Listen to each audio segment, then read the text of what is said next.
All right, there we go. Hello, everybody. Coming in live. Nope. Wrong. Not live.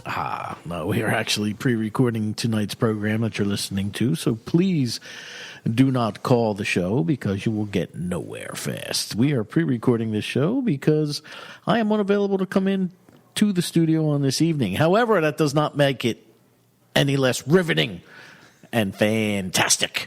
I am Danny Coleman. This is Rock on Radio, and we are coming to you here on PANJradio.com. In studio for this, I have engineer John. John, thank you for taking the time to come in. Always glad to help. On an off night to record this program. And the M-Cube himself, Tom Callan, has joined us once again. The, what did I call you? Semi-quasi? Yeah. When do you want to become the official photographer of Rock on Radio? I don't know. I'm good with any time. Okay, good. You are now the official photographer of Rock on Radio. There you go. And that is all here this evening for my guest, Will Wood of Will Wood and the Tapeworms. The Throngs. We'll dub in some like huge crowd response or something. All right, cool. I appreciate that. Yeah. So, is this first time you ever been to Lambertville, or have you performed across the river at New Hope and wandered over? Or I may or may not have performed at New Hope once or twice. I don't remember a great deal of my life, but I can tell you that I have some relatives around this area, very unpleasant people. So yeah, so I've had to kind of avoid the area up until now, and I'm here again, and I'm going like, well, this place is pretty pretty. It's a shame that I've forgotten anything that I may have experienced aside from the unpleasant family gatherings. Whoa. There's an unusual genealogy to my life. You see, I'm named after a man by the name of William Daniel Wood, who was an advance man for the Ringling Brothers and Barnum and Bailey Circus back in the day. Now, an advance man, now the term isn't very commonly used anymore, but it's the person who used to go into town in advance of the circus, hang up sandwich boards and flyers and make sure there wasn't a person in that town who didn't know that Ringling Brothers were coming into town. And he was married to one woman, but then eventually ended up adulterating himself with the human cannonball at the Ringling Brothers Barnum and Bailey Circus. A very, you'd think that the human cannonball would be a large, rotund woman. After all, cannonball would imply that. But actually, stereotypically, most commonly, human cannonballs at a variety of different circuses would actually be very fit women. So there's a list that I'm looking for. A very attractive young lady by the name of Millicent. They had children, and his son, I guess it's my grandfather now, ended up... their son ended up marrying a pair of Siamese twins who shared a uterus, and so my father has no idea who his real mother is, despite having met both of them. So fun little thing there, and a few of those seem to be scattered around this area. So really, yeah. So it's a you get a weird vibe when you come back in this area? I get a weird vibe most places, but this one I get the looming shadow of family secrets. Whoa. Wow. Well, that sure tops my circus story. I actually, several years ago, I was asked to interview the band leader of one of the Ringling Brothers, of one of the three circus acts. Far out, man. And I met him in Philly, and they took me underneath under the tunnels into the bowels of the Wells Fargo Center, and I went into the dressing room with himself and a couple other people, and I interviewed him. And the interview went very well. And a month later, they were coming to Trenton, to the arena here in the state capitol, and they asked me if I'd like to sit in with the band. So I got to actually sit in with the band. All that my only restriction was I had to wear dark clothing. So I sat and watched the circus from the very floor of the arena. That sounds like a fantastic Which time. was actually one of the coolest experiences I have ever had in my life, to see those, and I'm back there. Well, now, being a UPS driver, and I used to deliver that same arena whenever the circus was in town, place was always loaded with freaks. you know. Right. So there'd be like gymnasts in the hallway and people playing basketball, elephants, in the parking lot. And it was always, I got to watch them feed the tigers, which was really cool. And so yes, but I've never had a circus experience such as that. Well, I mean, it's not my experience, but I like to think that some of those experiences may have been passed on through, as Carl Jung would say, the psychic inheritance. Maybe there are a few genes yet to be unlocked. I don't know. You never know. Some of that vibe may penetrate, permeate. Yeah, I think permeate's a good word. I think a fair amount of it has seeped into what I am. There you go. Promulgate. What was that one? Promulgate. Oh, that's a nice word. Pomegranate? Can you use that in a sentence? Can you spell it? This is not supposed to be an educational program. Promulgate.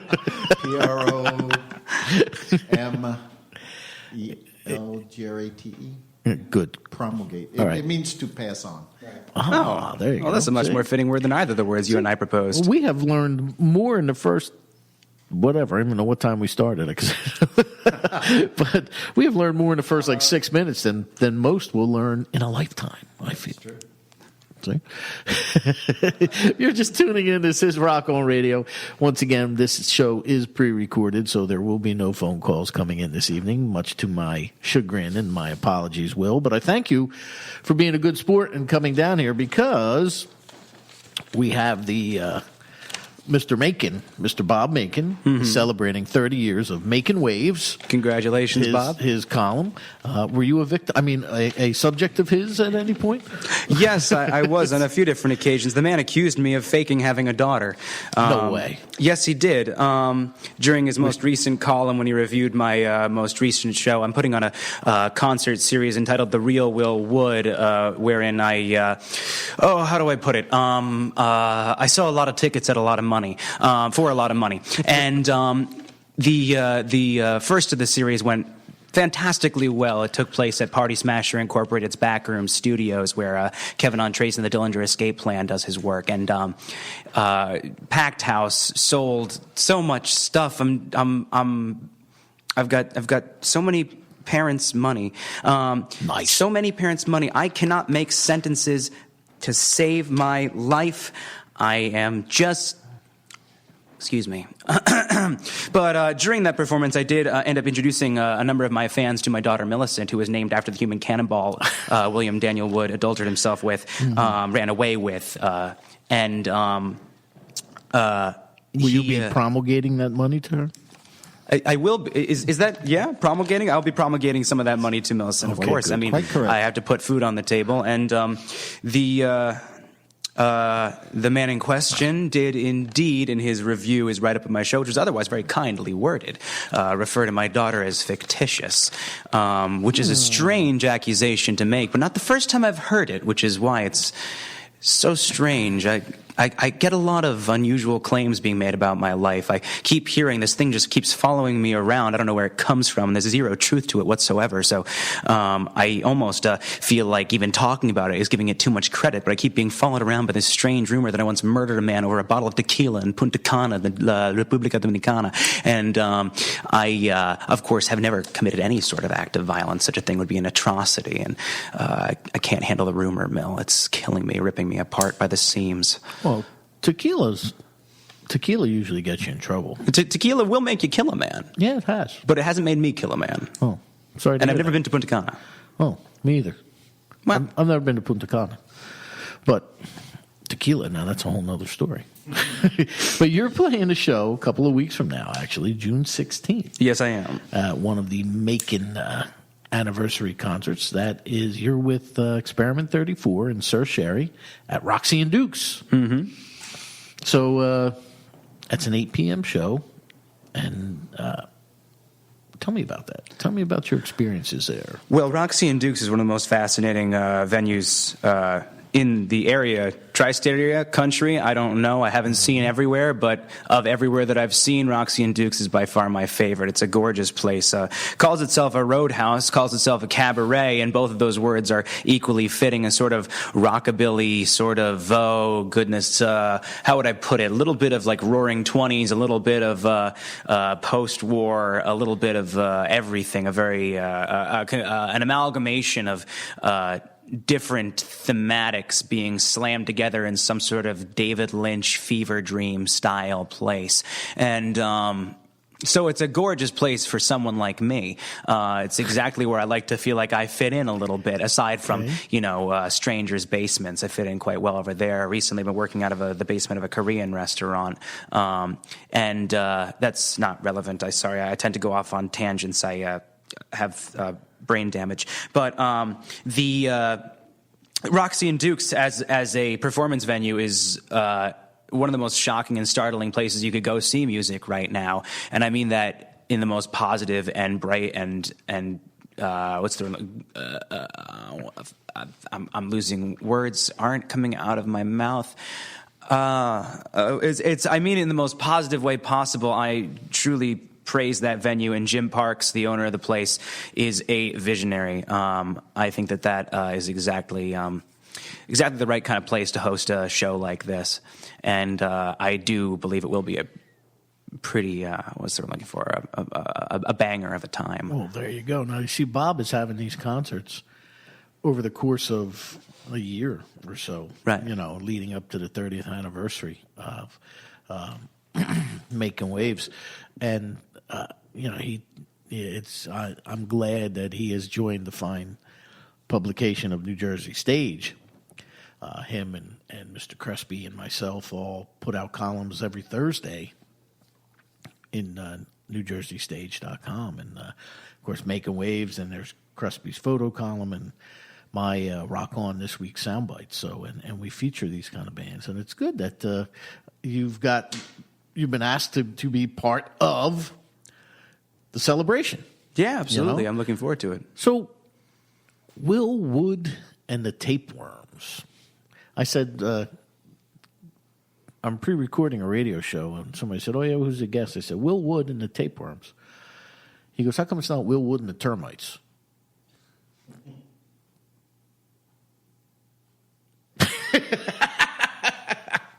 Oh, we need you two back.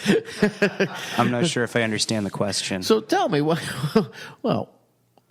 how do we come up with that name, big guy? Well, termites eat wood. Correct. And I don't want to deal with that kind of people in my band. Oh, wow. Ooh, you took that a little deeper than I thought. Well, I would just say that if I name my band Termites, it would suggest that perhaps the people I'm playing music with are the kinds of people who would eat me alive. Or they're pests. Pests, yeah. Would crawl inside me and gobble up my innards. So tell me, well, tapeworms gobble up your innards anyway. They gobble up other people's innards, not mine. Not yours? Yeah, I can allow that. Anti-tapeworm. Drink lots of citrus. Prevents scurvy. They've also been used as dietary supplements, and I like to keep a slim figure to the best of my ability. So I need some of them. Yeah? I need some tapeworm. I know a guy. Do you? Yeah. Nice. I have to get some of that. John, tapeworms for everybody, man. Talk to Rob. Put it in the budget. All right, I'll get on it. Thank you, sir. See how easy things are. If you're just tuning in, as the Rock On Radio, my guest is Will Wood of Will Wood and the Tapeworm. So how do we come up with that name, and how many tapeworms are there? It's entirely arbitrary. Most of what I do is entirely arbitrary. After all, everything's arbitrary. Oh, goodness, I'm not going to get down that road. Let's keep it in the concrete, keep it from getting too lofty here. It's entirely arbitrary. I like arbitrary things. I don't like to pretend everything has to have a reason, and I don't like things to have a reason when I don't need them to have a reason. It's just the name that popped into my head when somebody said, hey, man, do you have a name for your band? And I said, well, how about the Tapeworms? And I didn't foresee the consequences of naming it something like that, because now everybody asks why the tapeworms, why not the termites, why not the woodworms, why not the blankety blank blank blankety blank, and the reason why not is because I didn't. It's entirely arbitrary.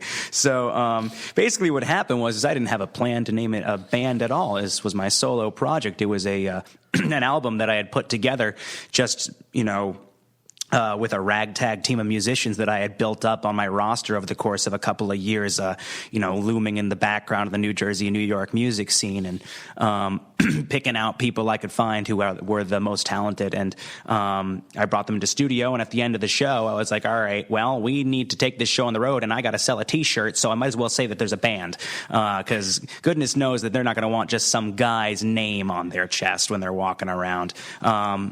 So a band name was easier to sell, so to speak. And to answer the second part of your question, I didn't forget it, which I'm proud of. Most times I forget about 40% of the things that are said to me as they are said to me. There have been nearly 24 tapeworms so far. It's been a revolving door for much of my career, and it's been a lot of different musicians coming in and out and in and out and in and out and in and out. And it's tough to keep track of, a lot of juggling, but I suppose that I get a little bit of my circus blood pumping in that kind of regard. So I've gotten pretty good at juggling. So there have been many segments of the worms, so to speak. Sure, yeah. There you go. Boom, boom, boom. Oh, we have a studio audience. I didn't realize Trish has wandered in, sneaking up on me, Trish. I don't know. Hi, Trisha. Okay. So you came down tonight from Rockaway. Yes. What is the base of operations?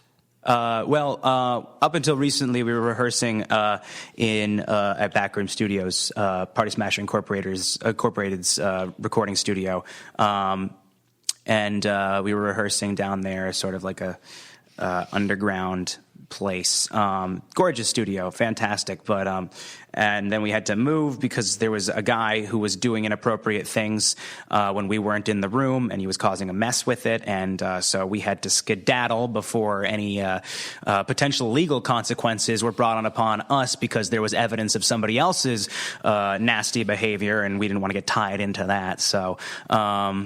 So we kind of fled the scene of somebody else's crime, and we've been, to be perfectly honest, I haven't felt entirely comfortable telling people where I am or where I'm from as of late, because a lot of sketchy characters and odd packages have been arriving on the doorsteps of myself and the members of my band as it stands right now, and I'm trying to avoid any potential harm that may come of that. So you guys are like that, huh? Well, we attract certain types of people, some of whom are some of the most beautiful souls I've ever met in my life. Other ones terrify me, and I need to stay away from them because they hurt me. So other than them, what else terrifies you? Human cannibals? No, I think I do well with. I mean, I haven't met any personally. Maybe if I met one, I'd have some trouble with them. You know, your great-grandfather or whatever that would have been was correct, because the human cannibal, the night that I sat in with the circus, was a very attractive young lady. Yeah. She was. She was quite svelte. That's a good word. I wish I'd used the word svelte when I described Millicent. Well, from now on, you have my permission to Thank you very much. Such a matter. I will promulgate that to you. Is that a Yiddish word, svelte? I don't know. It sounds like something my mother would say. My mother's Jewish, and she uses a lot of Yiddish words. She yell at you like half Yiddish, half... No, she's not that Jewish. She's just Jewish. She's ish. Yeah, but there was another thing I was going to say, and then I completely flew away. The thought train was derailed. That happens to me all the time. You know, I try to keep my mind open, but sometimes things fall out. I get that. That happens. I got arrested for that once. Oh. Wait. That's a whole other story. Can't go there. We have studio audience. She's a big fan.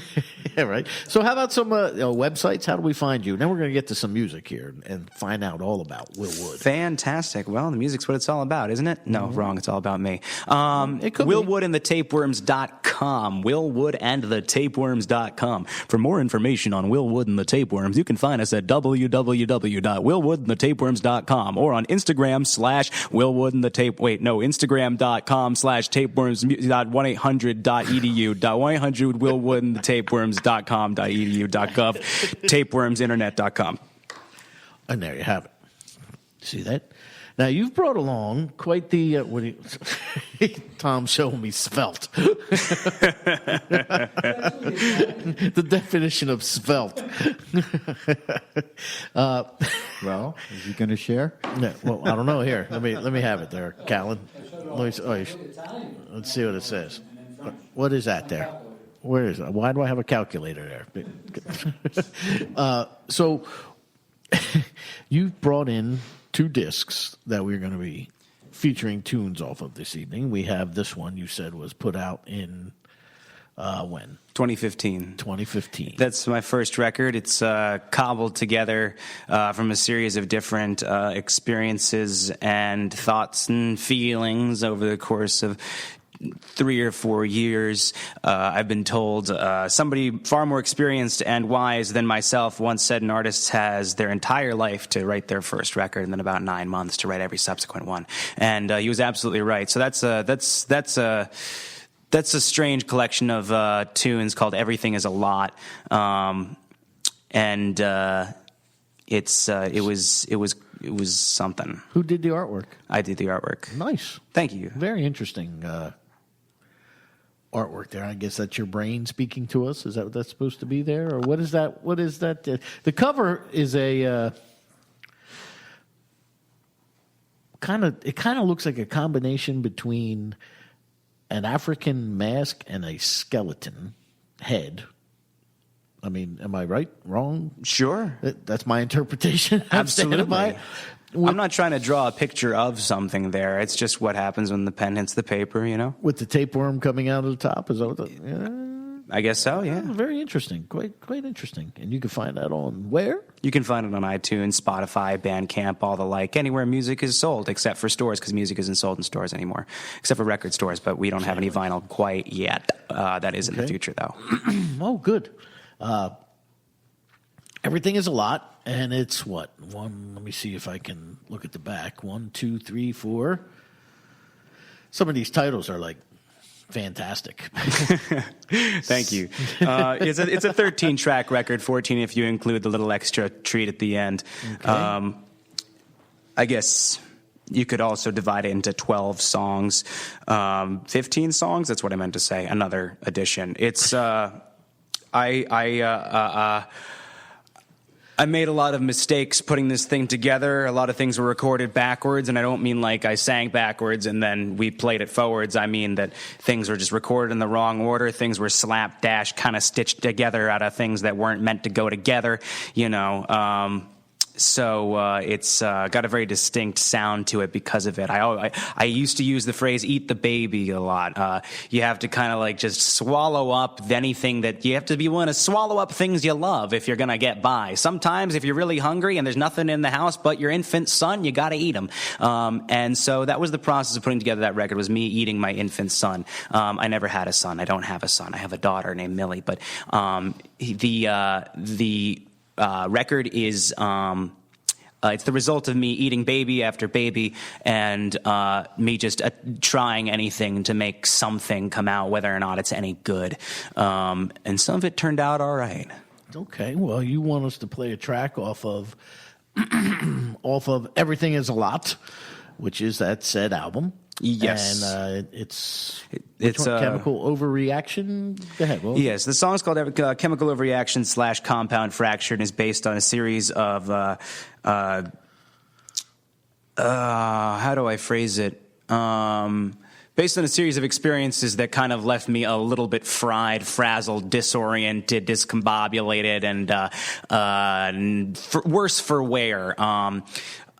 Things never quite went back to normal after that. The walls are still breathing and the floor is still twirling. So,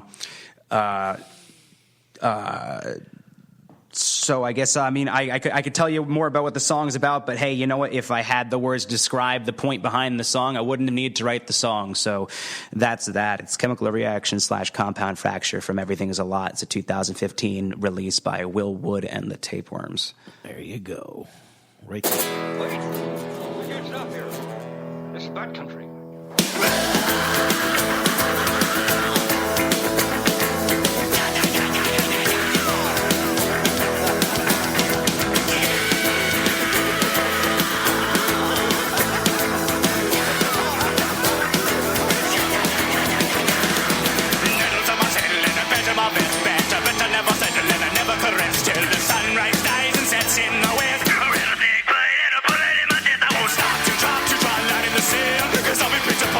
But coyotes have a lizard in the hand of the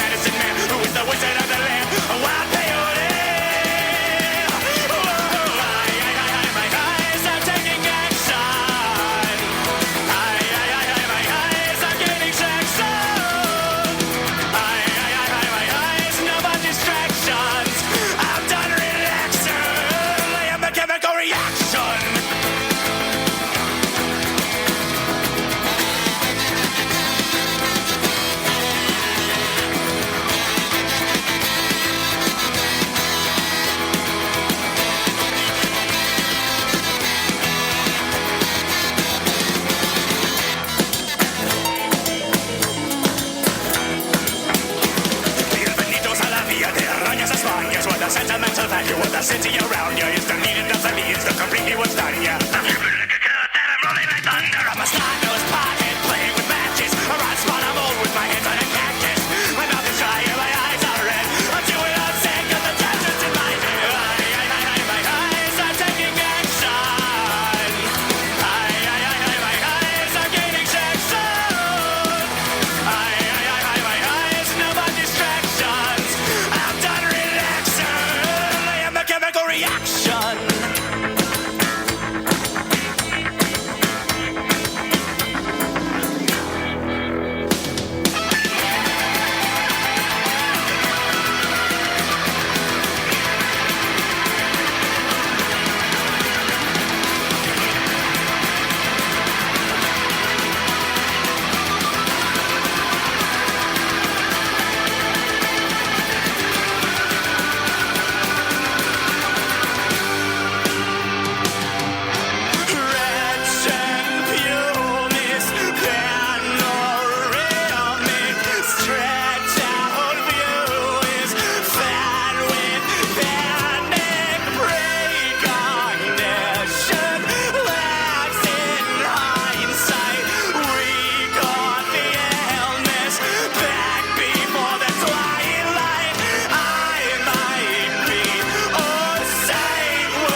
There you go. Will Wood and the Tapeworms.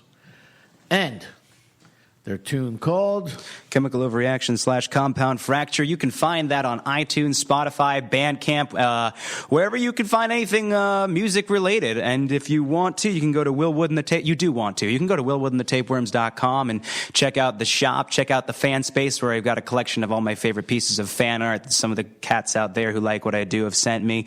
You can check out the newsletter and you can sign up for that. You can contact us directly and you can find more fun little treats hidden around there. See music videos, things yet to come. Keep on top of upcoming events and all that jazz.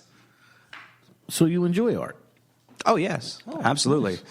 Nice. While that song was playing, Trish asked you about influences, and because that sounds a little bit psychedelic, sounds a little bit punky, sounds a little bit like there's several things going on there. So. What are they, or what were they? Well, I grew up listening to. I was raised on opera and musical theater, and then I was subjected to. Yes, psychedelic is a fantastic word to use, and. Not necessarily because everything that I do embodies all the tropes and characteristics of normal psychedelic music. It's not all sitars and delay pedals, but it's an apt description.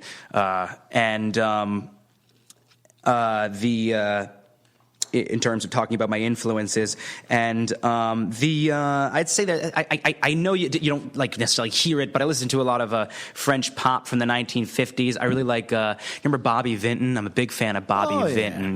Blue Velvet, Mr. Lonely. I saw him a couple years back at the Grand Auditorium. Paper Roses too, wasn't that Bobby Vinton? I don't know Paper Roses. It's possible though. Paper Roses. No, not familiar with that tune. No, I don't. But I did. I had the immense pleasure of catching him a few years back at the Grand Auditorium in Ocean Grove, and I tell you, that dude is still got it. He's 85 years old, and he's playing a mean clarinet. Is he that old? Wow. Yeah, he's an old cat now.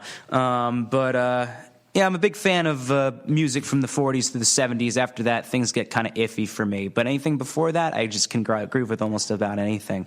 Jazz standards, doo-wop, pop, early rock and roll, rockabilly, a little bit of psychedelic, a little bit of even pop from the 80s, and really getting into new wave recently. Devo released a new album recently. I didn't even know about that, and it's their best work yet. I was amazed by it. So, a little bit of this, a little bit of that. A lot of Norwegian black metal. Whoa. The Norwegians make the best black metal. That exists? And the Swedish make the best death metal. Oh, how about pirate metal? Pirate metal, I think, is mostly American, but I don't know for sure. Think so? Yeah. There was a pirate metal band. No, there was. There was a pirate metal band. Yeah, no, it's a real thing. They all dress like pirates, and they started. They're from this area: Trenton, Lambertville, Hamilton, Ewing. And they wound up going over to Germany, and they were playing like festivals where there were 40,000, 50,000 people. They were called Swashbuckle.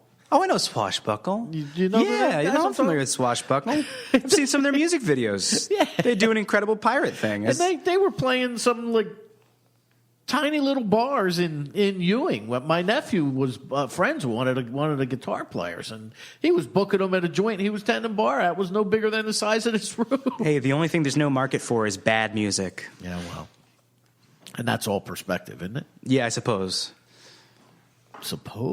Well, it's yeah, sure, it's perspective. What was that movie with Sandra Bullock? What was it, Crash? Is that what it was called? 4 people were in a car accident, and then they asked all 4 about their experiences from that car accident, and they got 4 totally different stories that took place. Like all 4 cars collided or something, and it's like. Perspective is I've never seen it all the way, but I've seen parts of it. Well, I guess it depends on what you're looking to really be getting into. I think different things become true at different levels of expanding your scope of relevance. In an absolute sense, then yes, perspective is almost everything. It's probably the only thing you ever have. Nothing is inherently one way or another. If you look past the standards and social norms that we have to work with in any culture, but I was trying to avoid getting out there because I'll stop making sense real quick. So I try to keep things in the very That's a good concrete. album too. That's a good album too. What Stop album? Making sense. Oh yeah, Talking Heads are fun. Well, we got to wrap it up. Take a quick break. We're not going to wrap up the show. We're just going to wrap up this first segment here with my guest tonight, Will Wood of Will Wood and the Tapeworms. And we'll be back in a few minutes here on Rock On Radio, PANJRadio.com.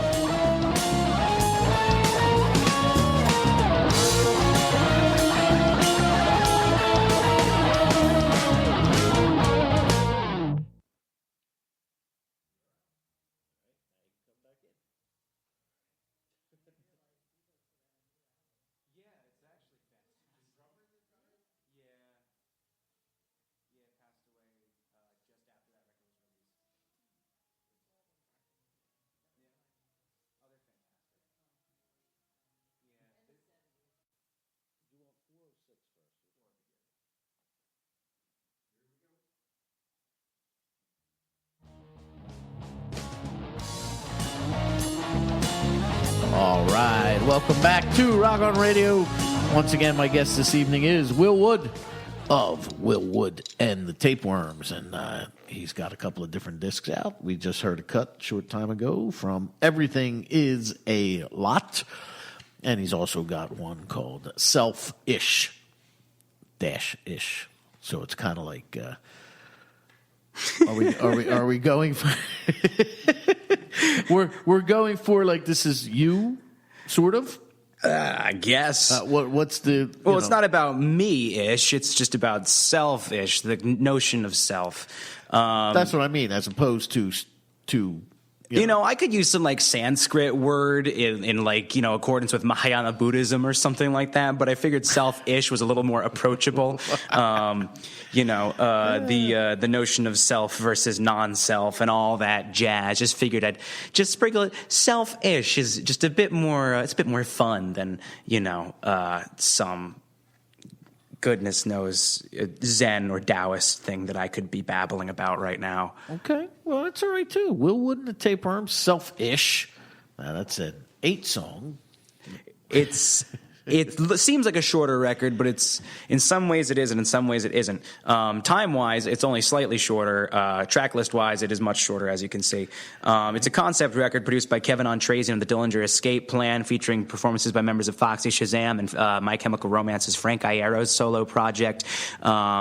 It's a nasty little thing. It was not a pleasure to create. I pushed it out like you've seen Alien, when the thing comes out of the person's chest. It was like that, only I was paying money to have it happen. So it was just, really the worst thing that's ever happened to me. Going down into that studio, essentially locking myself in a windowless basement for 3 weeks straight. It's like finding yourself, just in a windowless, cold, dry, dank, dark environment, surrounded by only nothing but the reflections of your own darkest and most painful memories, fears, and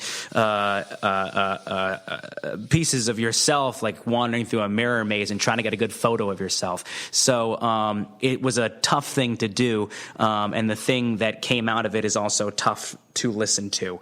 And the first track I'd love to show you folks off this one is a weird little song that was released and had a music video released alongside it, directed by international documentarian Adam Nawrot of MTV and VH1 fame, and he's doing a lot of really cool work now. And at that point, he was doing a lot of really cool work in a warehouse with a psych wall, and myself and 4 naked women and a whole lot of body paint, confetti, and well, I don't want to say too much more, but the music video features myself and the rest of my band getting completely naked. So when I play this song live, I'd like to ask my audience, hey, if any of you guys are wondering what we sound like naked, it's this next song. And the song is called Mr. Capgrass Encounters a Secondhand Vanity, Tulpamancers Prosopagnosia / Pareidolia, Directors of Trauma to the Fusiform Gyrus. Yeah. Yeah. It is. That's exactly what it's called. Wow. So before we let that play out over the air, how did you get involved with these guys from Chemical Romance or from My Chemical Romance? Well, Frank Aero is a sort of 6 degrees of separation sort of situation. I can drop that name whenever I feel like it. No, we worked with Matt Olson, Frank Aero's drummer, who's a fantastic drummer, who basically paid him in beer and backpats and performed one of the greatest performances on the drums that I've ever heard. As for Foxy Shazam, we played with Alex Noth, the trumpet player from that band. Don't know how it happened, sort of a friend of a friend situation, and he emailed over some trumpet tracks from all the way in Ohio. And as for Kevin Ontrazian, he actually owns Party Smasher Incorporated's backroom studios in Rockaway. He heard me recording my first record and said, hey, can I record your second one? Just the stars sort of aligned, for lack of a less obnoxious phrase. Okay, well, you know what? Why don't we play this tune? I'm used to occasional live performance. Again, my guest tonight is Will Wood, the Tapeworms, and this is track number 4 off their most recent release, Selfish. And it is called Mr. Capgrass Encounters a Secondhand Vanity, Tulpamancers Prosopagnosia / Pareidolia, Directors of Trauma to the Fusiform Gyrus. And there you go. You're trying to replace yourself, you're trying to replace yourself. You're trying to replace yourself, you're trying to replace yourself. You're trying to replace yourself, you're trying to replace yourself. You're trying to replace yourself, Calvin and the fact from a reckoning, tucking in your black skin, sagging like a skeleton, levitating off the ground. He's another man wearing no face. I'll use the false identities, remedies or enemies to mitigate your memories, shouting at what they sound when they flip away the place. You look to your biography, I'm who I ought to be, and that's God's of me. Never, so my God, what's wrong with me? If who I want to be might be. Never.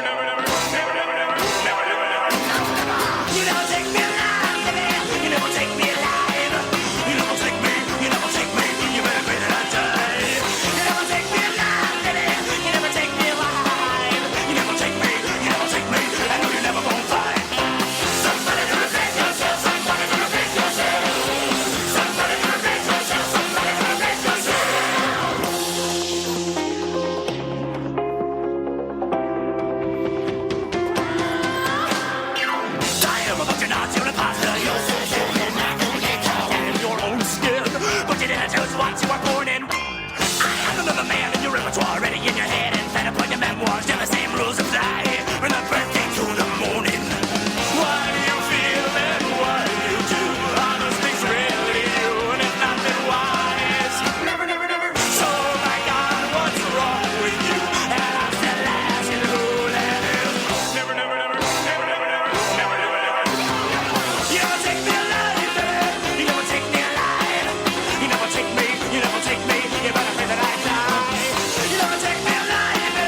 There you go, Will Wood and the Tapeworms, and I'm not even going to attempt to recite that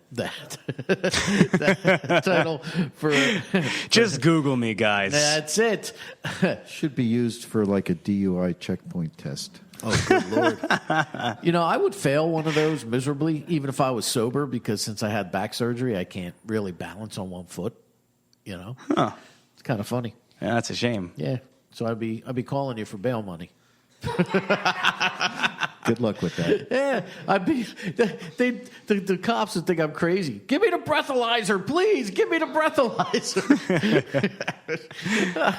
So while that was playing, you were doing some social media. Yes. There a little bit. How do you view social media? Oh boy. Social media is the best way for me to keep in touch with my fans. It's the best way for people to keep in touch with each other, especially people who wouldn't otherwise stay in touch, because honestly, I'm friends with people on Facebook who I'm never going to talk to.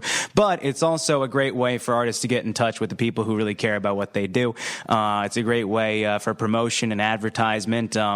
Social media is kind of the backbone of a lot of what I do. It really is. Facebook is always open, and so is Snapchat, so is Instagram. For those of you listening who like what you've heard so far or hate it so much that you need to do something about it, either one works. I don't care whether or not you like me, as long as you're paying attention. You can find us www.willwoodandthetapeworms.com or facebook.com/willwoodandthetapeworms or instagram.com/tapewormsmusic or twitter.com/tapewormsmusic, or you can follow us on Snapchat at Will Wood and the Tapeworms. That's at tapewormsmusic, and you can watch me yell at the camera and deal with the fact that my bedroom has too many centipedes in it. Whoa. I believe it or not, I actually had that same issue. You have a centipede problem? Yes. Yeah, they're horrible. For a period of time, I was residing in a basement apartment. It's a basement for me too. And of a Korean restaurant. Yeah. No, it wasn't a Korean restaurant. Mine it was a family's home, but it was in a basement where I was residing. Okay. And I'd lay in on the magic futon, and I'd look up at the ceiling and there'd be a centipede. I'd go in the bathroom, there'd be a centipede. I don't know what it is. It was only certain times of the year. I lived in another dwelling where it was always ants, and it was always in April and May. I can handle ants a little bit more. I like to think that ants are a perfect example of the kind of oneness and togetherness that one day, through the right kind of expansion of consciousness, the human race could one day exhibit. Is that a photograph of a spider you're showing me right now? What kind of spider is that? I found that on the bathroom floor. That's a big guy. Yes. It was like almost, let's put it this way, it's about 1.5 feet from the wall, and when I smashed it, it splattered on the wall. That's how big that thing was. Delicious. Yeah. It was a big brown spider, like a wood spider or something. Far out. Yeah. First I thought it was a brown recluse. That would be terrifying. But you know what? He must have had some sort of... He must have been the sacrificial lamb, so to speak, because after I killed that, it seems that my centipede problem went away. Interesting. Yeah, you'd think it would increase because he was probably eating them up, but nope. Huh. Yeah. Maybe the centipedes were eating the spiders. Who knows? Yeah, and here Depends on the side of the centipedes. I hear a centipede can be a particularly venomous kind of guy to deal with. Not the house centipedes you run into, but you go out into the Mojave and deal with a centipede, you better hightail it out of there. Right. My significant other, Chris, collects tarantulas, so I'm used to large spiders. They have 9 of them now. Nice. Yeah. It's really Huge. funny. I've been doing this show long enough where a couple of years ago somebody reached out on Facebook, a friend of mine, and she's like, hey, do you know anybody? And she put a status out there on Facebook. Anybody know anybody who has a tarantula that I can use for a music video? And like all these people are messaging her, no. And so I'm like, I do. got her the tarantula for the music video. Far out. Yep, you never know. Then we started talking about that. Do you know there's actually a website where you can rent a reptile? It's called rentareptile.com. I did not know that, but I'm glad to know it. Why on earth would you want to rent a reptile? I could find like 3 or 4 uses for it. Well, I guess for a music video, maybe. Sure, music video, teach somebody a lesson. Teach somebody a lesson. So, when it's time to put the tapeworms together, Yes. I'm guessing you have a large Rolodex. Well, I have had a large Rolodex, and I've had Rolodexes, but as of right now, I'm working with Mike Baldalieri, Mario Conti, and new guy named Matthew Berger, and Ben Father Boris. And these guys are a really solid lineup that I plan on working with for as long as possible. Mike has been by my side since the beginning of the Tapeworms live formation. He's the only one who's maintained as a member of the band, although he didn't even appear on the last record until the song that I showed you, which is at the end of the record anyway, and the last song we recorded. As a matter of fact, we recorded as an afterthought, didn't even think we were going to put it on the record, and then became one of the more successful singles I released at the time anyway. And So, you know, to say that I have a Rolodex is a little inaccurate, but I have cycled through some people, but I like to think that I've found some folks who are really down to take it all the way. Well, you know, years ago when I was a young musician, and, you know, you were in a band, It was, Right. You were in one band. That was it, you know, and everybody stayed loyal to that band. Yeah, Blood Brothers, Spit Shakes. Yeah, you know, if you were like even considering jamming with another band, you were like a traitor. It was like cheating on your girlfriend. Exactly. Yeah. And, you know, now, today, bands are just, who was it? Ian Anderson of Jethro Tull said to me one time, I said, I was interviewing him, and I said, you know, you have a totally different band now than what you did back in your heyday. And he says, to me, a band is whoever's with me in the room at the time. And I thought that was kind of interesting because, you know, he's just looking at, you know, as his music evolves, so do the players. Right. And, you know, being a drummer, I asked him about Barrymore Barlow, you know, and he said that he actually just did a gig with him where he came out and sat in on a couple of Toll tunes, but Barrymore just gave up playing about 12, 15 years ago, said, I'm done. That's it. Walked away. Yeah, some bands still stay together and all that. I think it's just my situation's a little bit different because I write the songs and design the merch and draw the album art and all that jazz. So it's really my baby, and I just kind of, if somebody isn't taking care of my baby, I kick them out of my house, you know.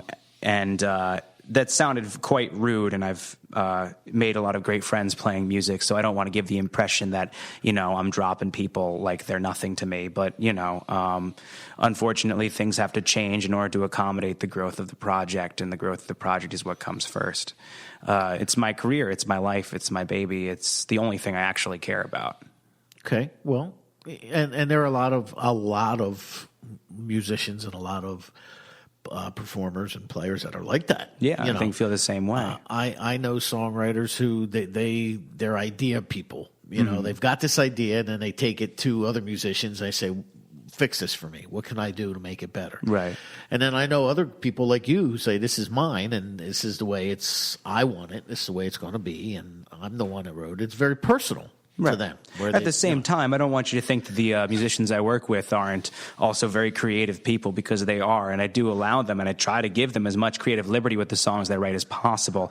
For instance, I'm not a drummer. I can't compose a drum part. I'm not a guitarist. I can't compose a drum part. Occasionally I can go, beep-lee-lee, can you play that? And the guy will be like, yeah, I could do that, sure. But how about beep-lee-lee? And I'll be like, all right, that's better, so you do that instead. You know, so I'm not stingy, and it's not like I'm sitting in the dark with stacks of staff paper, you know, and a candle and, you know, Dies Irae playing in the background trying to make my Requiem come out. You know, I'm not a composer, but I'm a songwriter.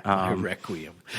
You know, so I play piano and I sing songs, you know, that's what I do. And if other people can help me make those songs sound better and put them on record and play them live with a big sound, you know, there's stuff that I can play solo, sure, but there's other stuff that I can't play solo simply because it doesn't sound as good without a band, or because I can't get up in front of the right kind of audience without a band.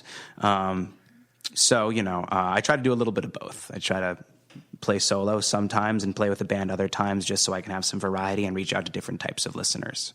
Which do you enjoy more? I cannot say. They're such different things. My most recent performance, part one of this, the Real Will Wood concert series, sold out in a matter of days, and part two is coming up pretty soon. Don't want to give up too much information on that, but there's some big stuff leading up to it. It was just me and a piano and a room full of 80 sweaty people. It was a Was it a sauna. house concert or a bar? It was a recording studio. Oh, okay. This is all part of the recording of my live album / concert film, The Real Will Wood, and the experience was very different because there was no band. It was myself, my words, and my audience, and there was screaming, there was yelling, and there was crying, and people were coming up to me after the show, talking to me about things that I had said on stage, and, we laughed and we had a good time, and it was kind of a very personal and intimate experience. So when I perform solo, I make it very much more about connecting with people in an intimate sense, whereas when I perform with a band, I make it much more about show and glitz and glam and fireworks and confetti. Do you find you have trouble crossing the streams at all, or? I mean, because you have some pretty intense music between these two discs that are made. Seems like it's tailored more towards a live performance with a band than it would be transposing over to a piano. Well, they were all written on piano, so I wrote them so that I could enjoy playing them on piano and get away with it. I was gonna ask you that. And then I recorded them with a band in a different fashion. Very good. If you're just tuning in, this is Rock On Radio. I am Danny Coleman. My guest tonight is Will Wood of Will Wood and the Tapeworms, and we're going to be continuing to discuss his music, his involvement with Bob Macon in the 30th anniversary of the Macon Waves column. Speaking of which, when I was a young musician, I couldn't wait. And John, I know you were probably the same way. You couldn't wait until like the latest edition of the Aquarian, or the Village Voice, or the East Coast Rocker. You couldn't wait for that to come out so that you could see.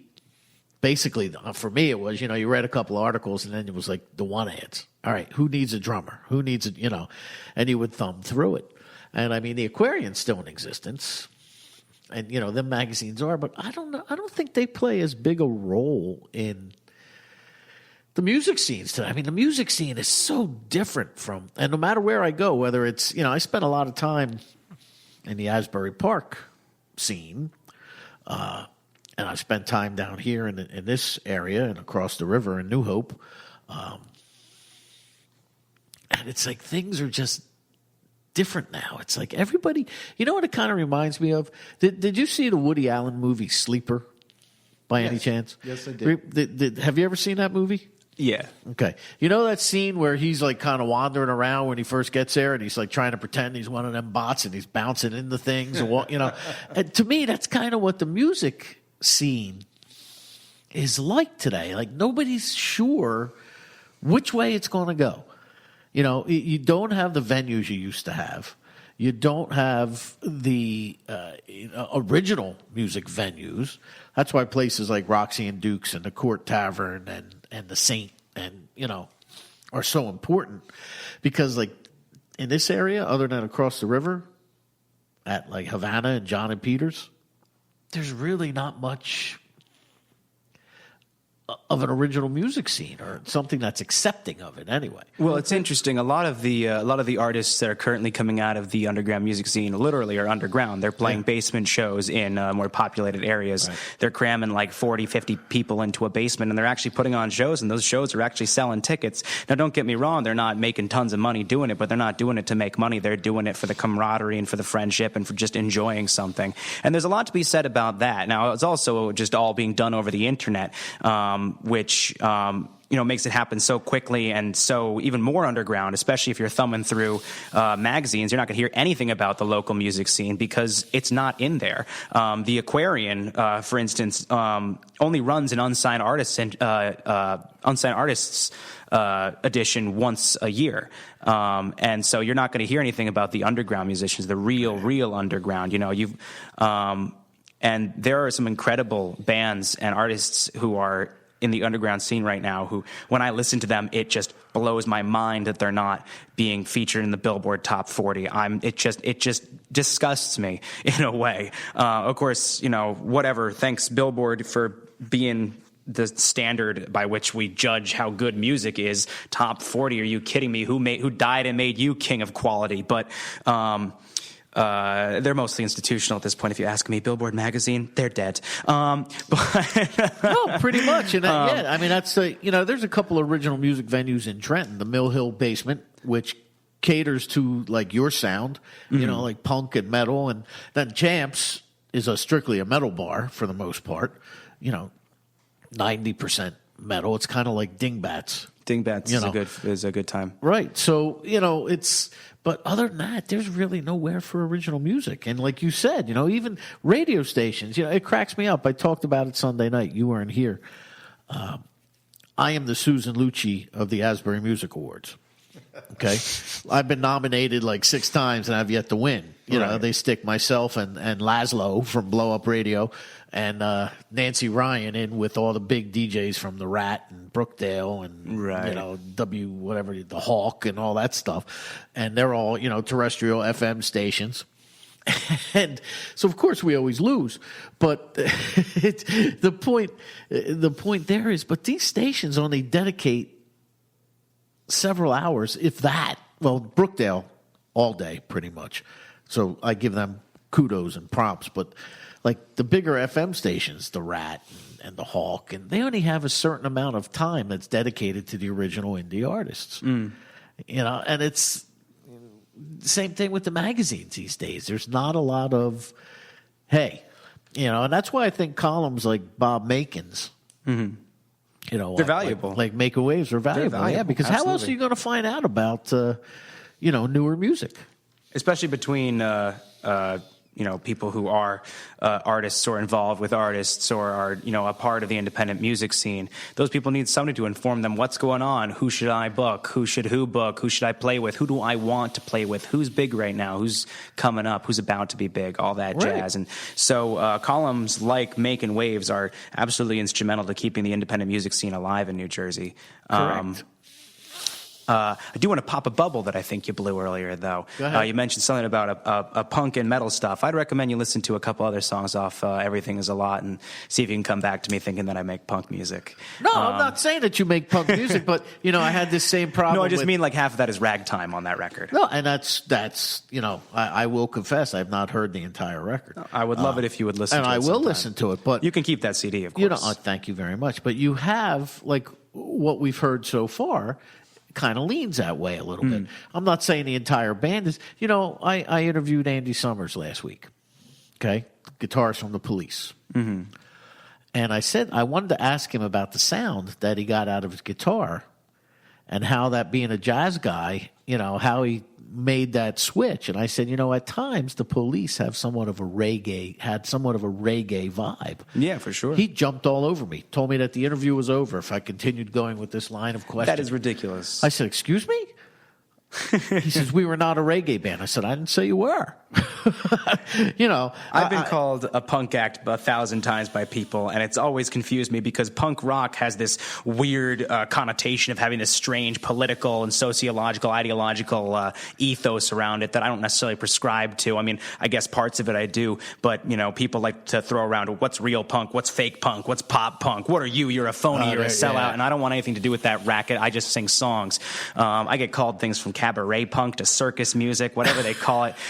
Fangoria called me a rock and roll perversion of cabaret. Axis Entertainment called me gleefully deranged. There's a lot of different things that people are doing. A lot of adjectives being thrown around. People love to label. They do, as we know. Yeah. But hold that thought because we're going to take a break right now. We're going to take a couple minutes and pay some bills, and we will be back. Right on. We will be back shortly. There's my theme music, courtesy of Charles Larita and Will Sarver of Charles Larita and the Mischief.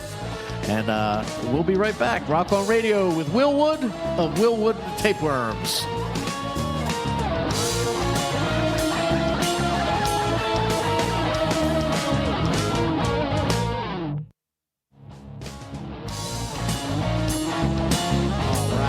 Back to Rock on Radio. I am Danny Coleman. My guest, as I said, is Will Wood of Will Wood and the Tapeworms here on PANJradio.com. So tell me more about this music video. Which one? The one you said where there were naked women and body paint. And oh yeah, the band wound up naked and. Yes. Well, I've always felt like that clothing was optional. So I figured that if we were going to put together anything that was going to get eyes, we should make sure that those eyes are seeing things that those eyes don't usually see walking around day to day. And I also figured that it was one of the most arbitrary taboos in any society that somehow nudity is some sort of great evil. It's a bizarre thing because it's the human body. We're all born naked, so what's the point of pretending that that's not happening? And I also want to just give a quick nod and maybe a little bit of a thumbing of the nose, a biting of the thumb, however you want to put it, to the art house snobs who are saying the exact same thing that I just said. Sort of mocking myself in the process. I'm not a big fan of doing anything without also acknowledging how terrible it is that I've done it to myself.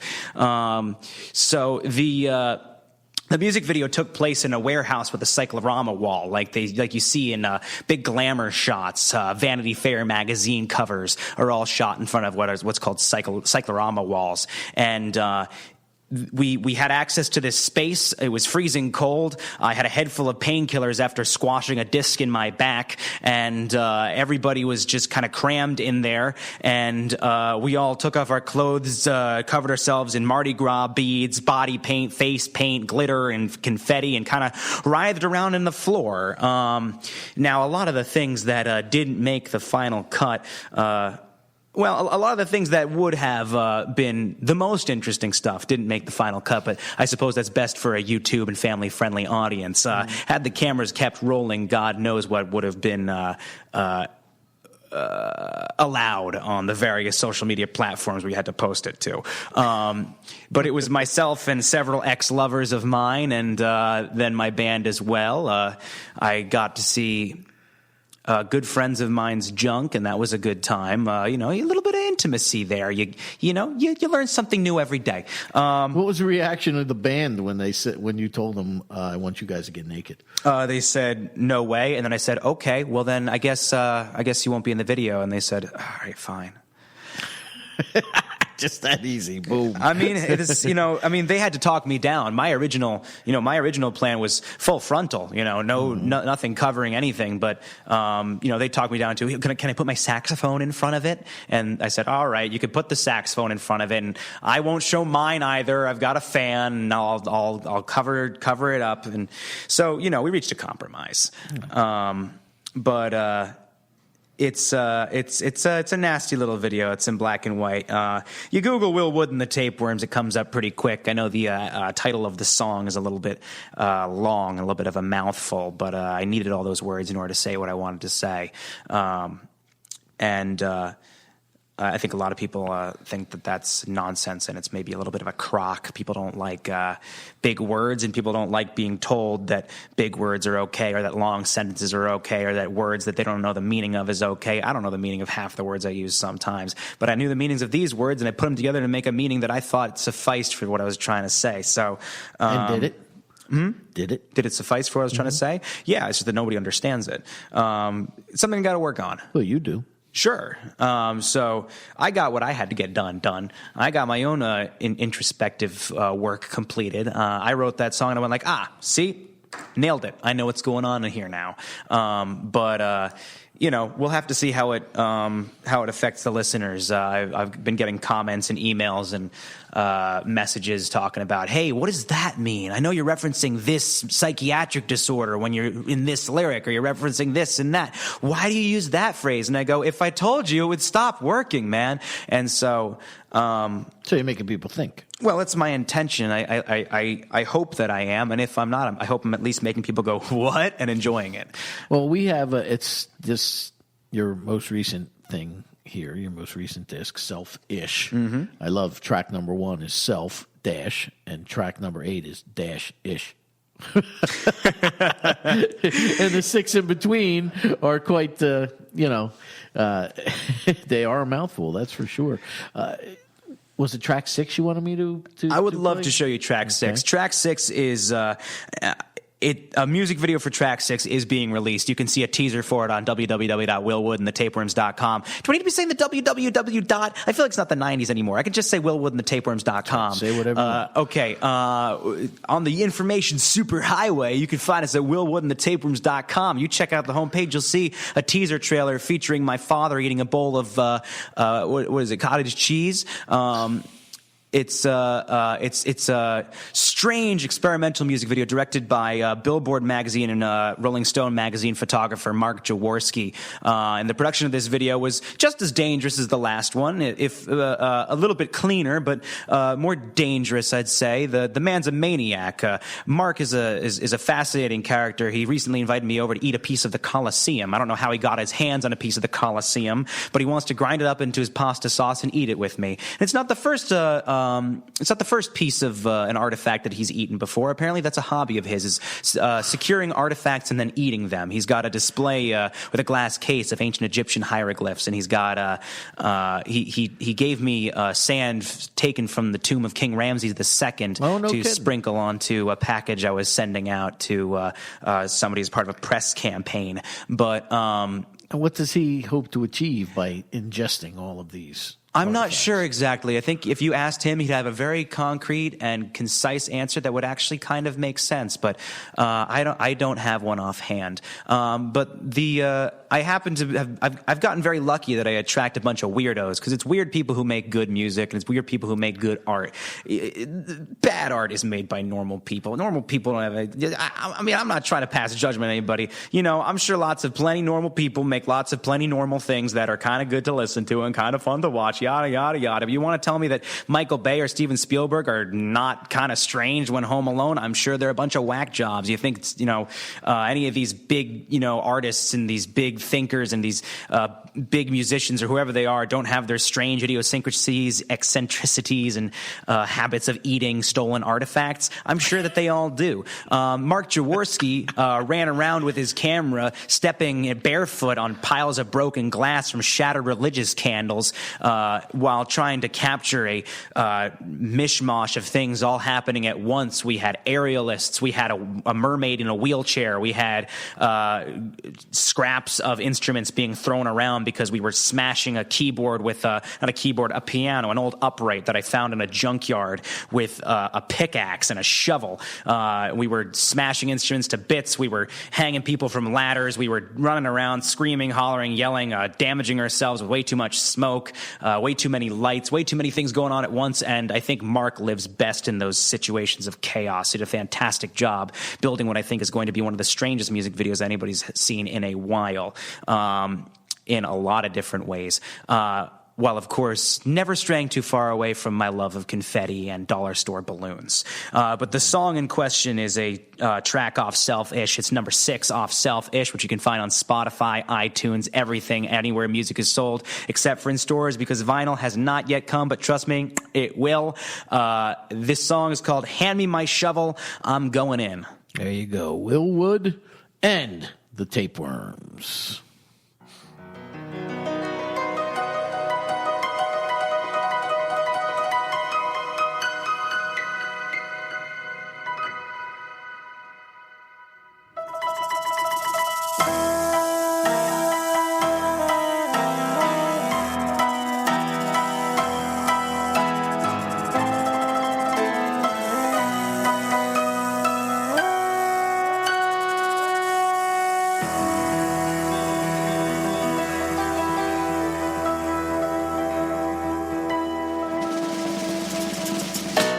My heart was stolen by a blind pickpocket in the deep city streets in the summer of 2012, and I never even saw her face. My dreams were shattered like a stained glass window. Jesus in pieces, I believe I threw a brick right through him, but my memory cannot be saved. It just seems unlikely that it's me who was to blame. So I bookmarked my DSM, cause I need to remember my place. This is not enough, this is not enough to prove it yet. No, I need to hit the bottom. This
And there you go. Will Wood, and the tapeworm. Will Worm. I get that a lot. Worm. No, don't worry about it. It's become kind of a running joke with me and a lot of my fans on social media is that I'm Will Worm or Wall Wham or Where Wab Wab Wab Wap Papadoo Bam Wap Bamboo. You know, it doesn't really matter. It's WW Walter White, Walt Whitman, whatever you want to call me.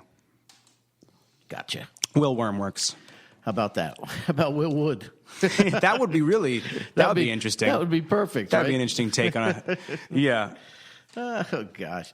So, what are your plans for your music? I mean, what do you want to do with it besides, what you're currently doing? Or are we looking at, like, licensing? Are we trying to make it, do you want to become one of those underground bands that you spoke of? What is it that you're looking to do with it eventually? I want to sell out and make a lot of money. There you go. I want to do to the avant-garde what Green Day did to punk rock. Okay. I want to ruin everything. I want to destroy these ridiculous, arbitrary notions of what is and isn't real punk or real pop or real this or real that. I'm not a big fan of real. I don't like real. It's a meaningless word. You talk about people even ask you. I mean, if somebody asks you what is the definition of the word real, people say things like tangible, not imaginary. But those things don't really deny the actual definition or usage or colloquial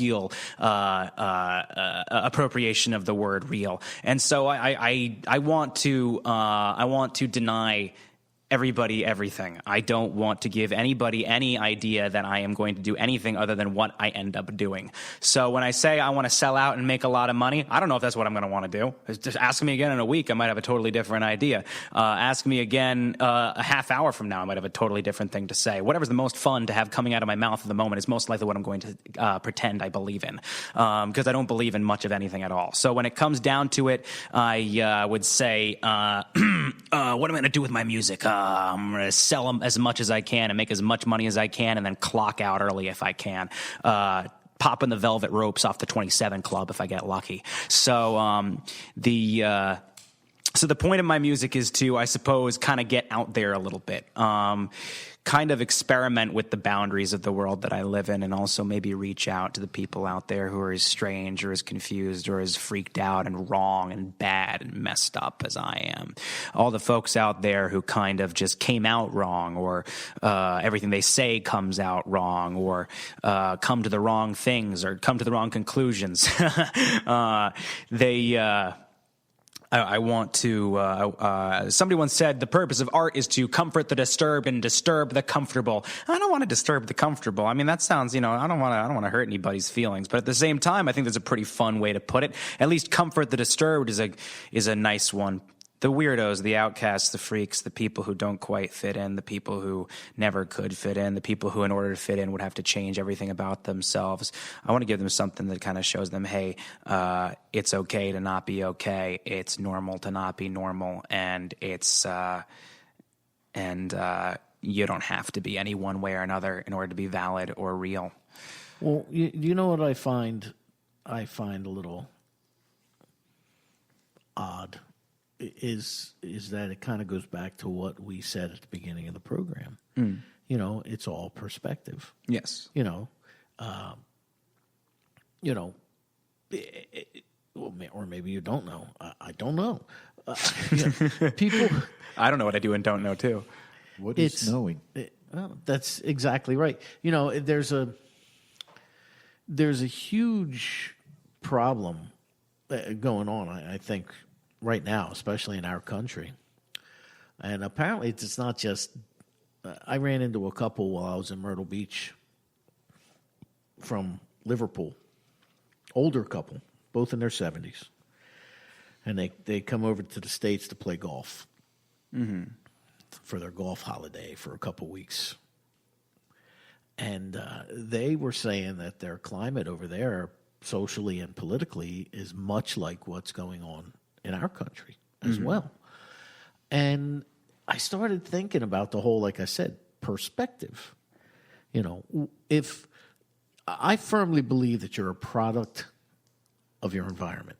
So if you were raised to believe that this piece of paper is purple, every time you see the color, what we, the rest of us, know as white, you're going to believe that it's purple. Scientists recently discovered, or specifically anthropologists recently discovered, a tribe out in Papua New Guinea, where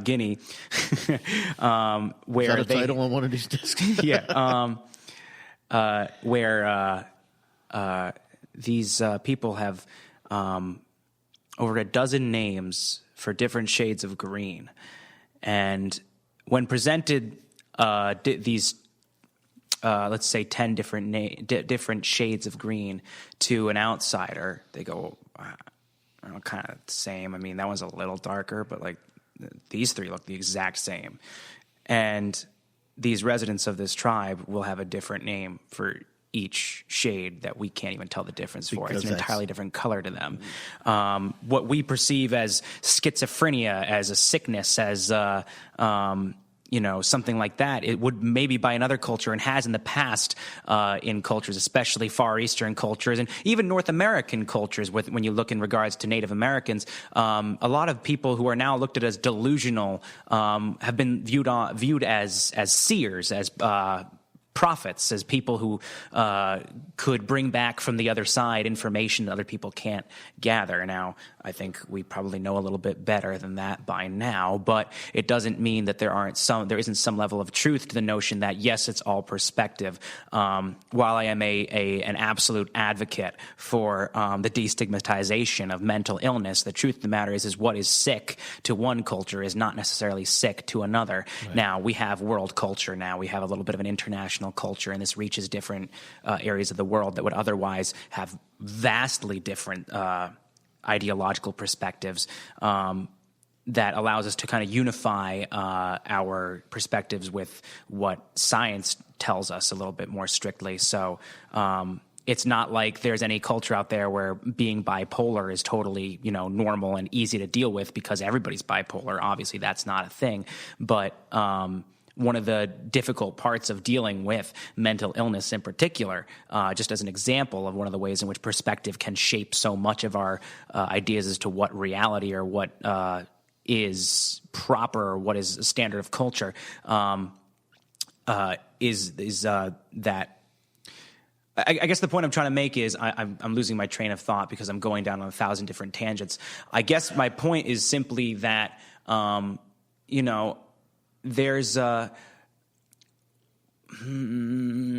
trying to think of how to... Two things that can appear to be entirely contradictory can actually be the same exact thing. And that goes further than I think most people realize, and that through the power of dialectical thinking, one can accept two opposing viewpoints as one viewpoint and function between those two. I'm not making much sense. Well, here, let me put that in perspective for you. Two sides of the same coin. It's, I guess what I'm saying. I guess what I'm saying is that the only there. Nope, I got nothing. I blanked. I fried myself. It's broken now. All right, well, we got to wrap it up anyway, and I think I know where you're going with that, because where I was going with that is, just because somebody says something, that's their belief, doesn't mean it has to be your belief. And you should have the ability to express your belief just as well as they have the ability to express theirs. Some of the things that we hold very, very dear to ourselves, some of the things that we consider as being innate and integral parts of even our identities, our beliefs, are based on nothing other than cultural indoctrination. Correct. You're right. You're 100% right. All right, we got to take a quick break. We'll be right back with Will Wood here on Rock On Radio, only on PANJradio.com. So stay tuned.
back to Rock On Radio. I am Danny Coleman. If you're just tuning in, this show was, I have to tell you, this show was pre-recorded a couple of weeks ago, and I thank you, Will, for coming in and being a good sport about that. So please do not call. If you've noticed, I have not given out the phone number this evening, so unfortunately.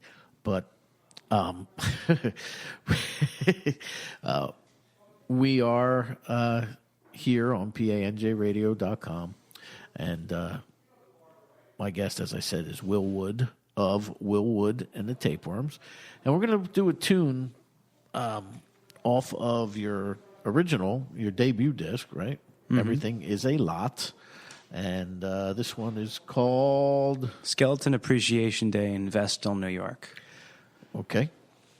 You see, okay, so I know I feel like I can unload this one a little bit. See, a lot of songs, I feel like if I tell you what's going on, if I tell you why I name it what it is, it just doesn't work. Okay. It stops working. It stops serving the purpose. Unless you decide what you want it to be about, unless you feel something based on your own preconceived notions about what a song is supposed to say, then you're not getting what you need out of the song. And while I think as we talked about, perspective is everything, you know, as you know, and the lens through which you see things is always a product of your environment and your own proclivities and your own sensitivities and your own unique way of interacting with the universe around you.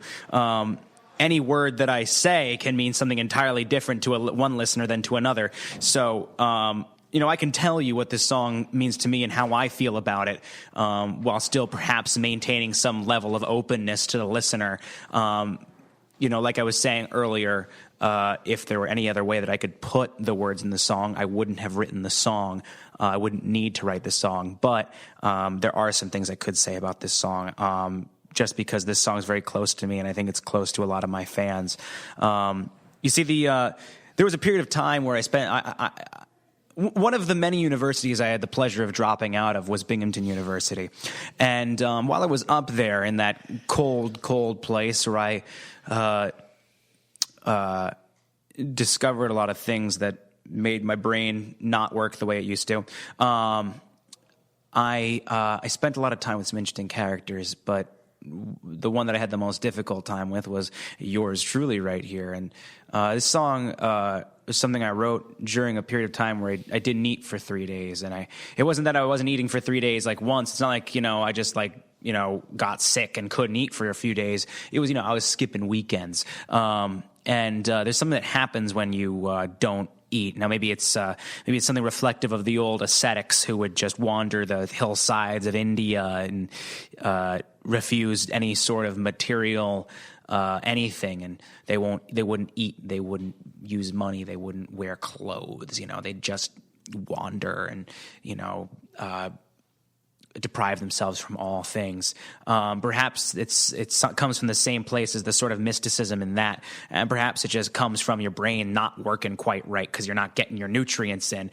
But you start to see new angles and new contours and new perspectives of yourself than you wouldn't otherwise see. You get new edges. Well, I mean, partially because when you look down, you know, your ribs are poking out. That's some new stuff you might not have seen before.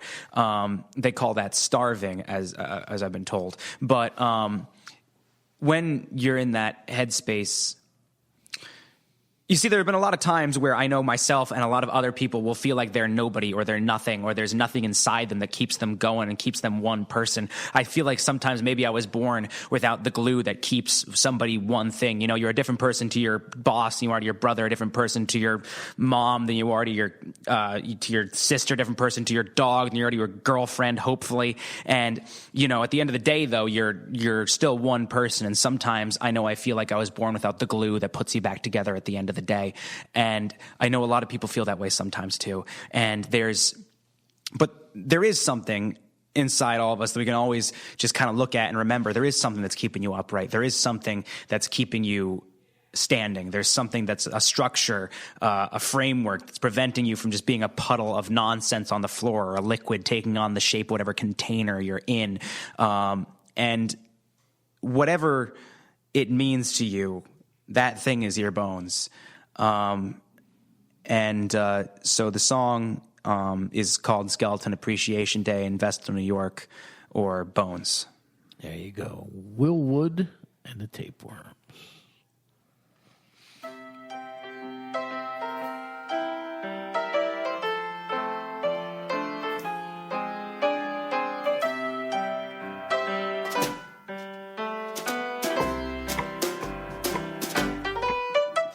To cut down on my silhouette, my favorite foods are smoke and hearts. My leftovers friend forgets to let us off and dare to swallow my cracking backbone legs, but backs of my false starts. All nightmares start as dreams, and I hear my subconscious screaming. They say the beauty's just skin deep, so naturally please show me your bones, bones, bones. Let me see your bones. Well, I don't wanna know if the feeling follows home. Bones, bones, bones. Hell, we're all alone. If I come home, baby, will you show your bones? Lumps in throats and petticoats, your baby teeth would pray for you. A selfish book is always open, and some of the best liars only want the truth. All love starts as a scheme, so wake me up. I'm tired of sleeping. They say the beauty's just skin deep, so obviously please show me your bones, bones, bones. Let me see your bones. But I don't wanna know if the feeling follows home. Bones, bones, bones. Hell, we're all alone. If I come home, baby, will you show your bones?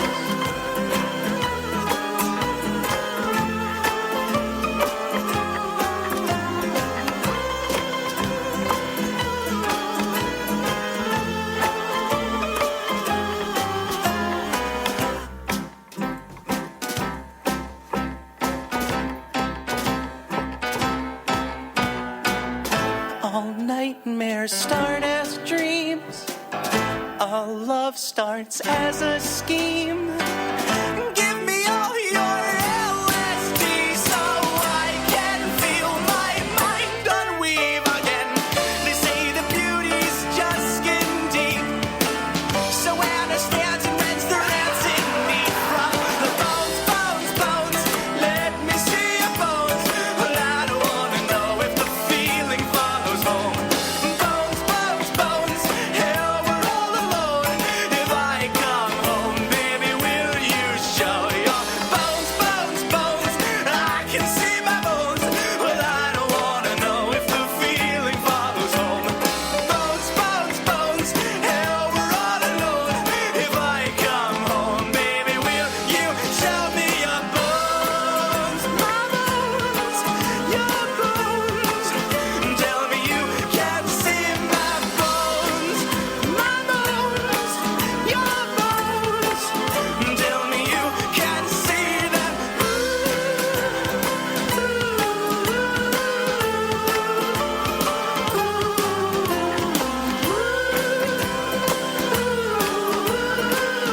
Da da da da da da da da da da. Your stomach isn't growling, it's applauding. Next time it's pizza. Coffee, smokes, and cold diet coke. How does that matter? It is the time. And this over what? Nothing tastes as good as skinny feels.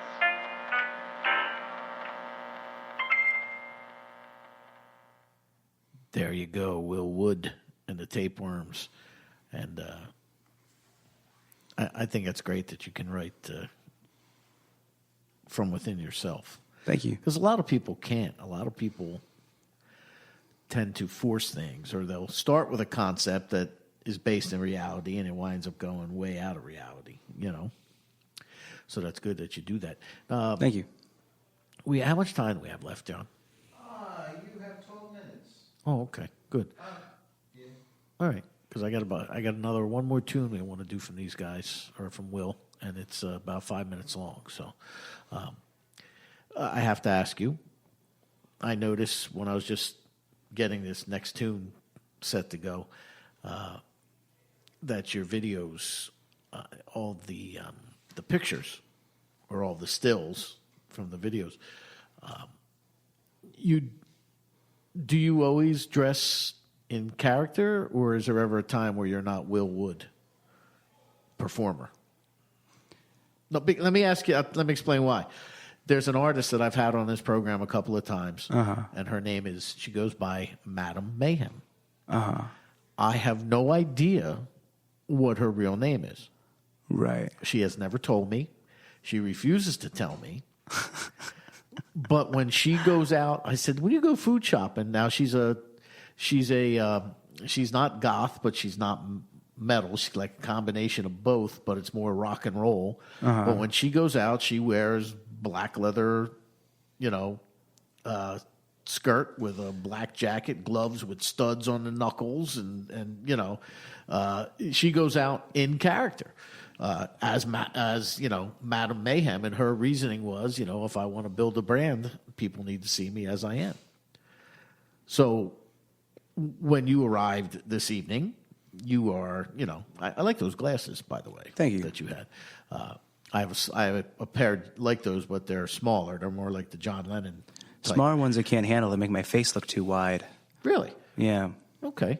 But, that was definitely, I could tell you were a performer when you walked in based on your manner of dress. Now, is that you at home as well, or is that only when you do public appearances, stage? What do you do there? I mean, you mean the way I dress? So do I wear it at home? Yeah. Well, usually I'm in my pajamas at home. Nice. Better than somebody else's pajamas, I guess. or somebody else's.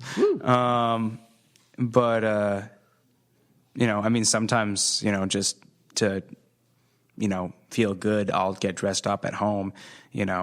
I'll dress up so that, I feel like, okay, I've gotten my day started. Let me sit down at my desk and actually get some work done. I don't feel like I can get work done if I'm in my pajamas, but, I don't, I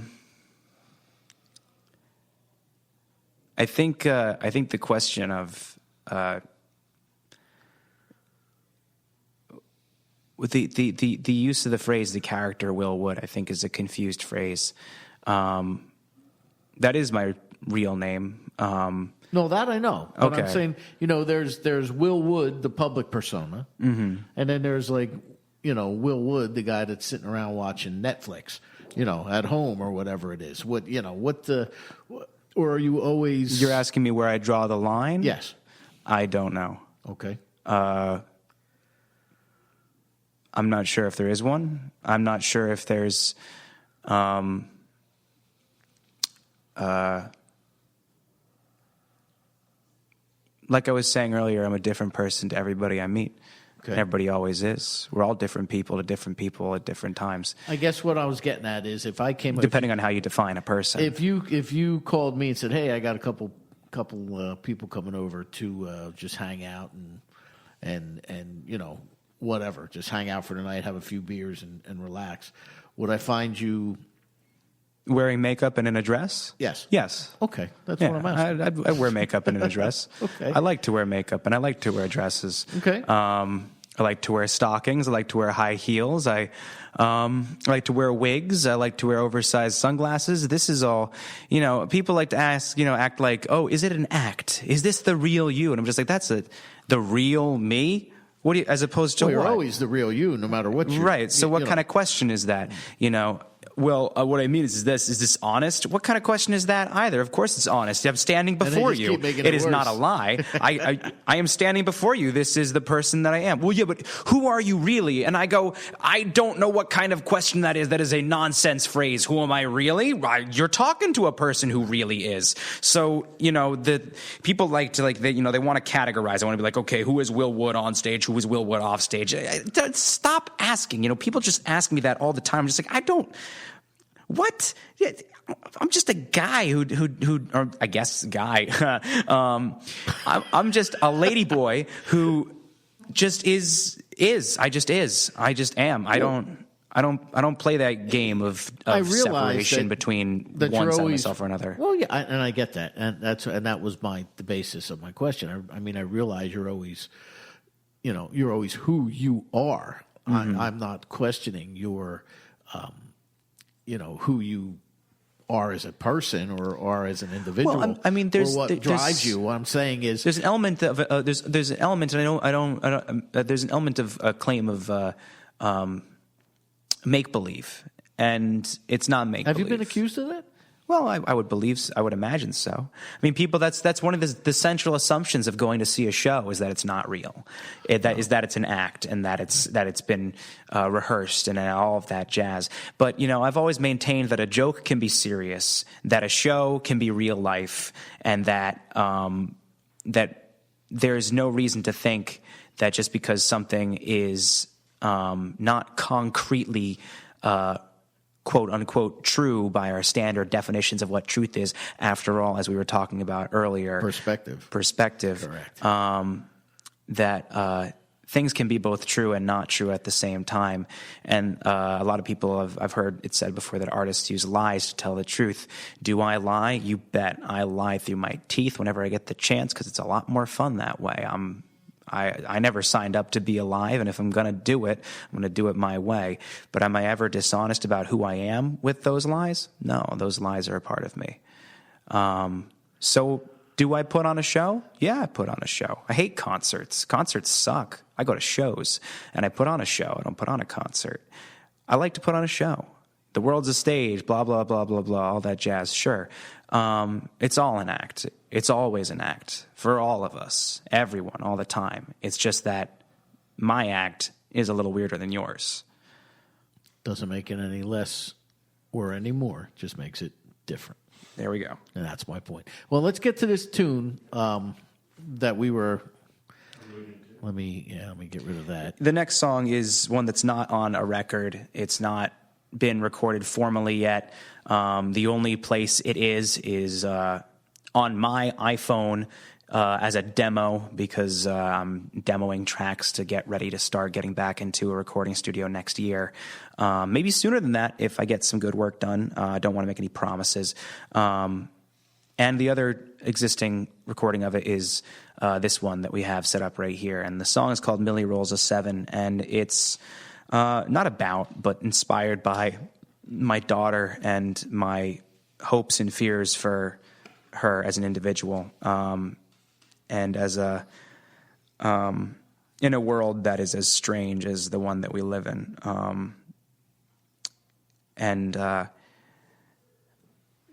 Like I was saying, I didn't sign up to be alive. Part of me feels a little bit guilty for not asking Millie's permission before forcing her to exist. Hey, it happens. Yeah. Sometimes by accident. Millie, if you're listening, Papa loves you. Chris, if you're listening, I will talk to you cats later. My name is Will Wood of Will Wood and the Tapeworms. This song is called Millie Rolls a 7. You can find me at willwoodandthetapeworms.com. Follow me on Instagram, Twitter, and Snapchat at tapewormsmusic. And you can Google me. Just Google me, because that's how famous I am. I promise. I show up. I show up. Google me. I got my photo on Google. Isn't that cool? Fantastic. It's not that cool, right, but send me your money. Let me get to this so that we can wrap up when we come back. And this is Will Wood and the Tapeworms, Millie Rolls a 7. Help.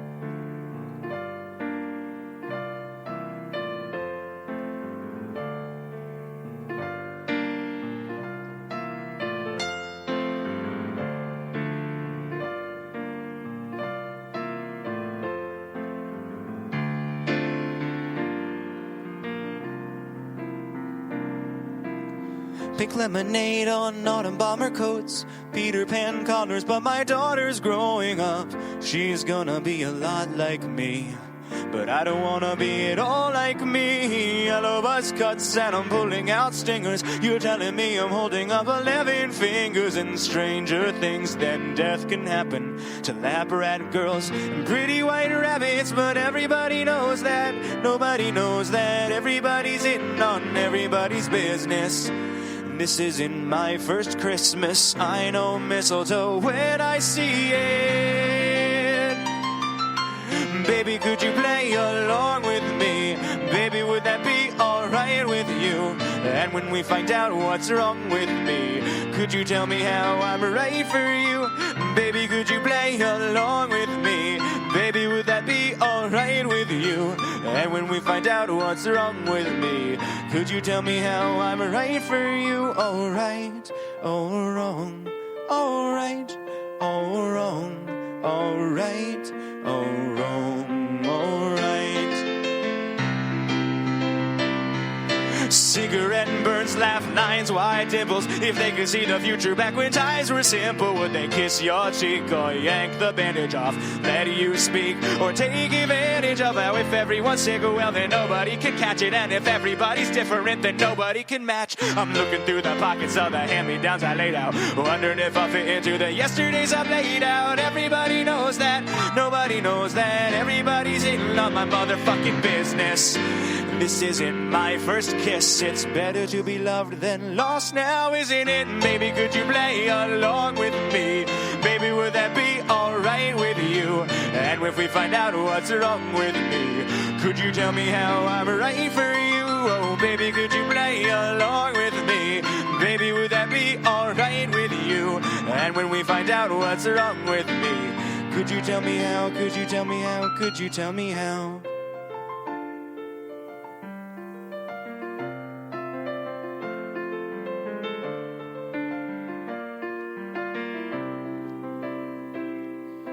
Walking bikes home with a scraped knee, sunset smudged across your brow.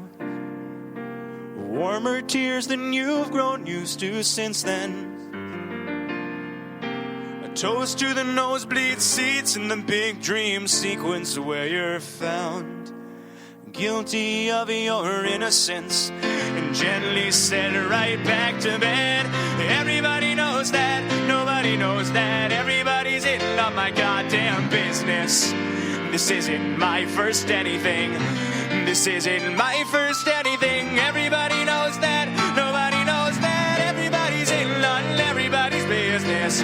This isn't my first lyric. I know exactly how I should finish it. Baby, could you play along with me? Baby, would that be alright with you? And if we find out what's wrong with me, could you tell me how I'm right for you? Oh, baby, could you play along with me?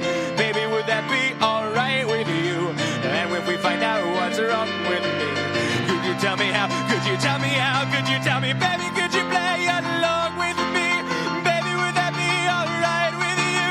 And if we find out what's wrong with me, oh, could you tell me how I'm right for you? Oh, baby, could you play along with me?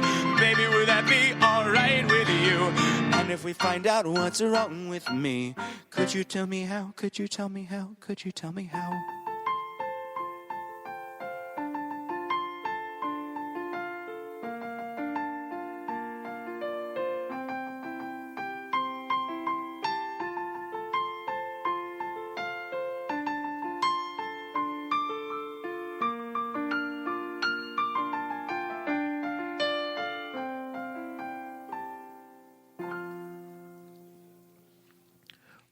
Will Wood and the Tapeworms.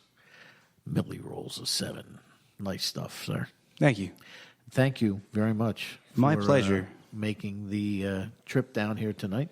Oh, it was a great from time. Rockaway. Very interesting conversation. Quite stimulating, I thought, myself, actually. Again, thank you all for listening. This show was pre-recorded tonight, so that's why there were no phone calls. And thank you so much for tuning in. Real quick, gigs coming up? Well, you can keep in touch and keep track of any events that Will Wood and the Tapeworms and more myself solo are involved in at willwoodandthetapeworms.com. You will also be totally filled in if you sign up for the newsletter, or you go to facebook.com/willwood and the Tapeworms. Follow us on Instagram at Tapeworms Music, or Twitter at Tapeworms Music, or Snapchat at Tapeworms Music. Usually we try to keep everybody as informed about shows coming up as possible. Right now, we're not playing in New Jersey all that much, aside from Bob Macon's 30th anniversary show on June 16th at R&D, Roxy and Dukes and Denellen, because we are preparing for the biggest show that we have ever played. And I mean, that's topping the sold-out show that I just played as the Real Will Wood Part 1, or the sold-out show that we played when we released Selfish back in August. I mean, the biggest thing. I'm not going to tell you when it is. I don't want to be too specific about it. I just going to let you know it's coming up, and I'm freaking out over this thing. Well, Right now, we're kind of keeping things on the down low, but we got that coming up June 16th, and we got I'm playing with my bassist Benjamin Scardo, aka Boris Vater, at the Trans Lifeline benefit at Boone Tunes in Boonton, New Jersey. If you want to see me and a keyboard with an upright bass, you can catch us there playing with Alexander Paul Takes Over the World. Beautiful. All right. Well, thank you so much. My pleasure. Thank you so much for having me, man. For coming down. Next week would be June 11th. We have Carl Dietl, I guess it is. Carl Dietl? Carl Dietl? I have to figure out how to pronounce his name, but he will be in June 11th. So until then, thank you, John. Thank you, Trish. Again, thank you, Will. Thank you. Rock on!